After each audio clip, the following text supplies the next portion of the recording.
Hey guys, I'm Alex Sutherland, post on CardRunners is asuth, and I'm back here with part 2 of my series on game theory and winning at poker.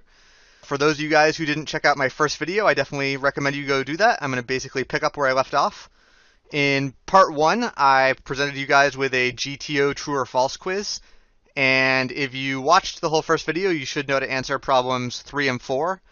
I go over all the problems in depth in a blog post on my blog at blog.gtorangebuilder.com, but I'm going to at least tell you guys how to answer question 2 and probably question 1 in this video, and I'll mention that when those things come up. And questions 5 and 6 I'm going to leave for part 3 of this series when we talk about equilibrium paths and strategy trees a little more in depth. Question 5 was definitely the one that gave people the most problems, so stay tuned. I'll give a really in-depth answer to that next video. In this video, I have a pretty simple set of goals. Our goal is to be able to measure the performance of strategies and kind of compare them against each other.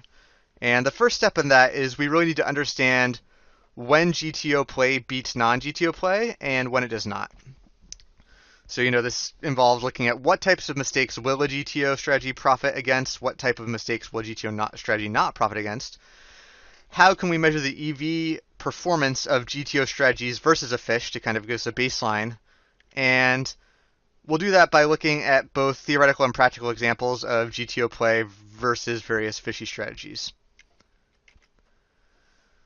So before we get into any poker examples, I want to start with the very simplest thing we can, GTO versus a fish in rock, paper, scissors. You've got, Bart Simpson here. He's the fish. He always plays rock.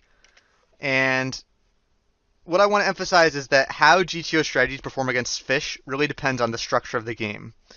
I'm sure you guys know in rock, paper, scissors, GTO is rock a third, paper a third, scissors a third, and that strategy is going to break even against any type of fish. You won't beat a fish at all. But what I want to emphasize is that that really depends on the structure of the game. So I'm just going to make a simple change to the game structure here. It's now rock, paper, scissors, honey badger, and honey badger beats everything. And the GTO strategy is just going to be to always play honey badger in this game.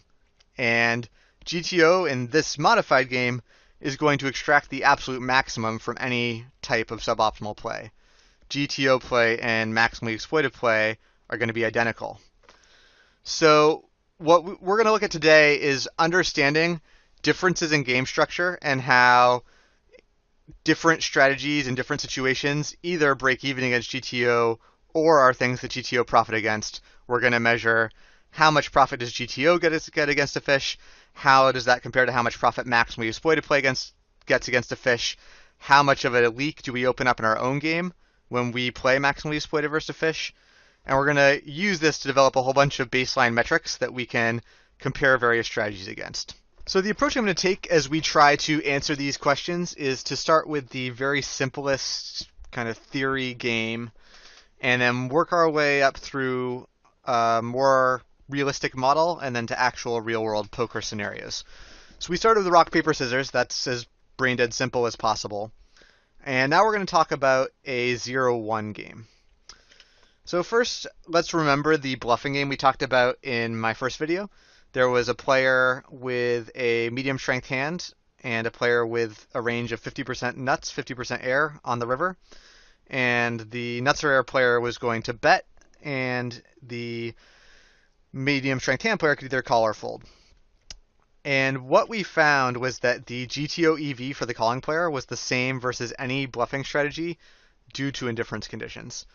So whether the betting player was betting never with his air, always with his air, the exact right frequency with his air, some incorrect frequency with his air, the calling player, if he was playing a GTO calling strategy, would get the exact same EV against all those opponent strategies. And that is kind of similar to the rock, paper, scissors being so simple that it seems as though the game structure makes GTO play break even. And we're going to look at a slightly more complex example where that does not happen.